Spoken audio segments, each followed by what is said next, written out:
So এখন দেখাবো এটার কালার কম্বিনেশনটা জাস্ট দেখেন কতটা সুন্দর করে হচ্ছে এটা করা হয়েছে। আর এইটার পুরোটাতে কিন্তু গোটাপাতি ওয়ার্ক করা আপনারা পেয়ে যাবেন।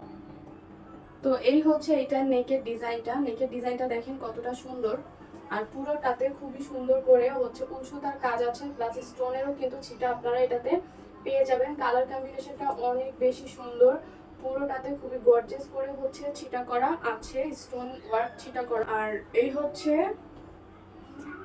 হচ্ছে নেকের ডিজাইনটা কিন্তু বেশ সুন্দর। হ্যাঁ, বেশ সুন্দর একটা নেকের ডিজাইন। অ্যান্ড এইটা হচ্ছে পুরোটা অল ওভার গোটাপাতি ওয়ার্ক কিন্তু আপনারা হচ্ছে পেয়ে যাবেন। এটার কালারটা খুবই সুন্দর অ্যান্ড ডিজাইনটাও ম্যাটেরিয়ালটাও খুবই ভালো, প্রাইসটাও একদম রিজনেবল প্রাইসের মধ্যে আছে। আর এটার যে ম্যাটেরিয়ালটা হচ্ছে সফটওয়্যার প্লাস জর্জেটের মধ্যে। আর এই হচ্ছে এটার নেকের ডিজাইন, খুবই সুন্দর সফট একটা কারচুপি, একদম রিজনেবল প্রাইসের মধ্যে কিন্তু পেয়ে যাবেন। সো দেরি না করে অর্ডার করে ফেলতে হবে।